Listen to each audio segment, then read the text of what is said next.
Conserving energy is one of our primary concerns, isn't it, Doctor?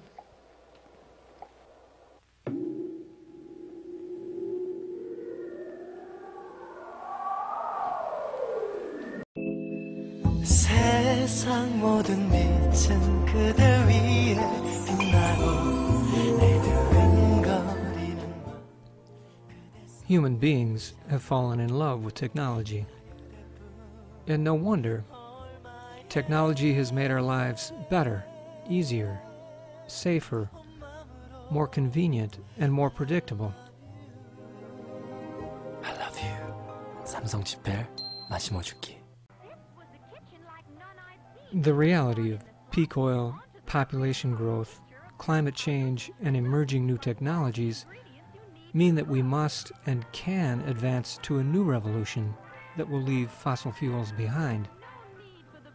Climate deniers funded by fossil fuel interests use fear to block meaningful change, commonly deploying this argument. Which leaves us with only one immediate and effective way to reduce greenhouse gas emissions: to simply cease all economic activity, all commerce in the world. To return to that mean and meager state from which carbon-based energy delivered us in the first place: dirty, smelly, difficult, and short lives.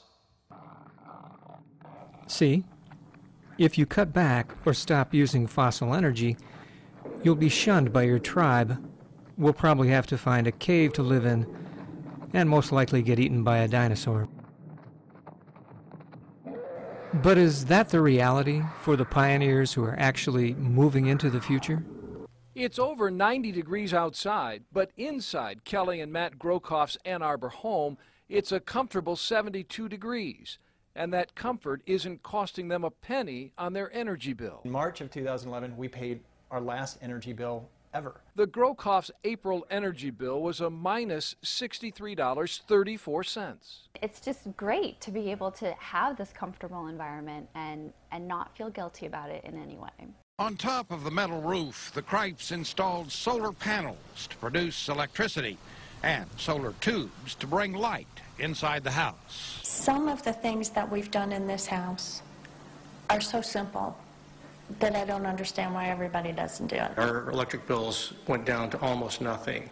They were just a few dollars. But then as the summer has started to creep in and the sun has gotten a little brighter and a little more sunshine, our electric bills have actually dipped into the negative range. Basically, you're producing more electricity than you're using. That's exactly correct. To simply cease all economic activity. See how it works? You're being manipulated with a phony choice. What I wanted to do was to build an ecologically sound house that wasn't super expensive. There are sensors throughout the building saying what's happening where in terms of heat, humidity, airflow. So what does all this technology do for the heating costs? What heating costs? How much less will he pay for heating costs? We're thinking almost nothing. Dirty, smelly, difficult, and short lives.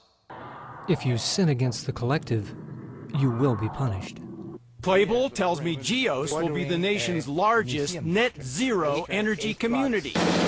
By relying on geothermal and solar systems, the homes actually produce all the energy they need. What makes it possible is these homes are incredibly airtight with state-of-the-art insulation. We reduce the total energy requirements of these homes compared to existing building codes by about 75%.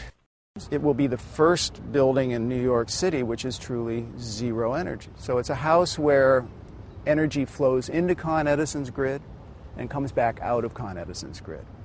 But at the end of the year, the tally is zero. We're going to reduce the energy consumption of this building by 40%. You know, we're doing actually some very common sense type things. So in the Empire State Building, one of the things they're doing is replacing all their windows. It's actually an incredibly smart thing to do. High R-value windows are built in a unique way. They have multiple chambers separated by suspended film. That clear film goes in, it goes in with a special set of spacers, other sealants, and then we fill it with gas. That further improves the R value to get all the way to 400 100% improvement. And someday we'll probably be using some of that electricity for electric cars. Hopefully. Hopefully. To plug them in. Plug them in and charge them up. Were you a hippie? Yes. Renewable energy within the Army is relatively new. The Army has long known that logistically, in order for us... Now I'm confused. This guy works for the U.S. Army, but he looks and talks like some whacked-out hippie from the 70s. To provide the energy that we need to the points where it has to go in these remote spots, that the cost of that energy is exceptionally high, not only in the material costs, but also in lives. Right now what we're doing is putting up a power shade. It has flexible solar panels on the top and gives us enough power to run small electronics such as lighting systems and laptop computers. It also provides shade over the tent structure. Experimenting with this equipment in Africa proved that it could reduce the internal temperature of the tent 7 to 10 degrees. Plug them in. All the LED lights in the entire tent use just 91 watts, less than one single old-fashioned incandescent bulb. It's a no-brainer when it comes to efficiency. Dirty, smelly, difficult, and short lives. Scary. Scary. The eco-friendly bells and whistles on this home are fascinating, but one of the most interesting things is who owns it.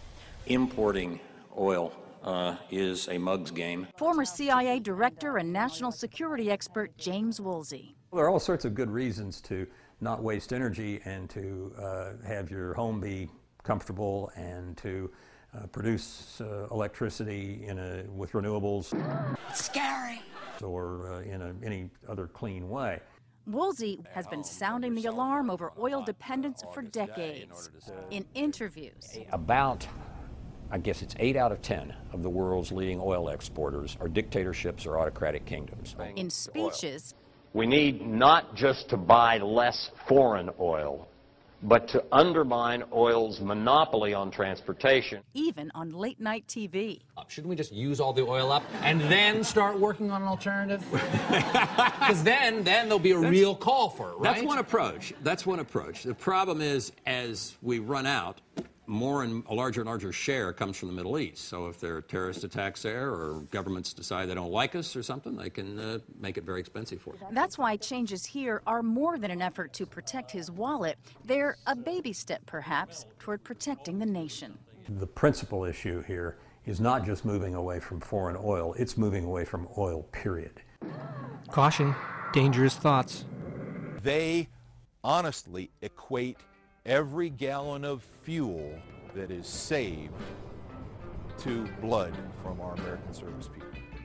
I think the thing that impresses me most with my experience with the military as a Marine and soldier, and now working as a Department of the Army civilian, is the way the military seems to be just a little bit ahead of the population as a whole. Again, we've got the resources, we've got the ability to do it, we've also got the spirit of innovation.